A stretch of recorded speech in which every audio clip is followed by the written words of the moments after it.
mi piace tanto. Scusate, Miro Polato è un film molto divertente che racconta anche un po' un malessere, diciamo, un problema del nostro paese, dell'Italia. E poi mi fa veramente ridere e quindi fa schiattare la rima, quindi la mia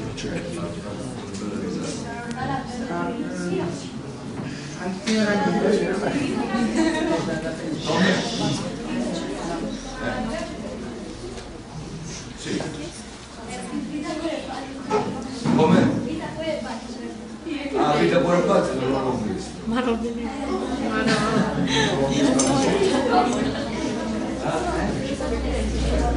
E ti piace a te?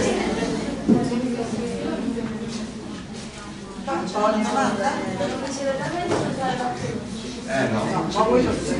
Beh, ho avuto fortuna, capito?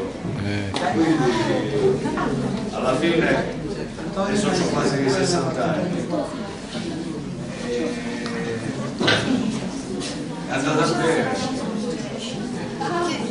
Vuole che entusiasmo cosa ragazzo che scrive l'università di Noia. Dove la prendete il Nella vita mia, quelle cose che mi sono successe o cose che ho visto succedere, uno vive. Per esempio, una storia come ti viene in mente?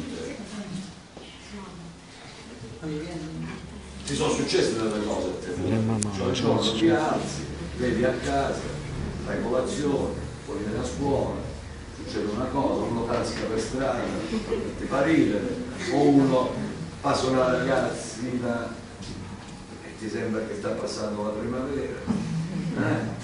E così, diciamo, la vita che vivi, quello che vivi tu direttamente o quello che viene a tua conoscenza, la leggi da una storia, no? Un libro, e allora quello meccanismo di storie, di cose che sai, cominci a un certo momento a mettere insieme, oppure con la fantasia ti puoi inventare delle cose, immagini qualcosa, capito? Io quando ero piccolo, alla vostra età, ero un po' un sognatore, quello che sognava ad occhi aperti. Prima di addormentarmi, immaginavo sempre delle storielle. Magari mi piaceva una ragazza, no? E poi il meccanismo è molto quello sentimentale, amoroso, tutti cerchiamo sempre, ma forse voi ancora siete abbastanza piccoli, però io pensavo sempre a delle storie, a come mi immaginavo che avevo un cavallo, per esempio, e allora andavo nel mio paese con questo cavallo e vedevo lei e la prendevo, la facevo salire sul cavallo e andavamo insieme. Oppure mi immaginavo delle cose sportive, giocavo a pallone io quando ero piccolo e mi immaginavo una partita in cui facevo un gol meraviglioso.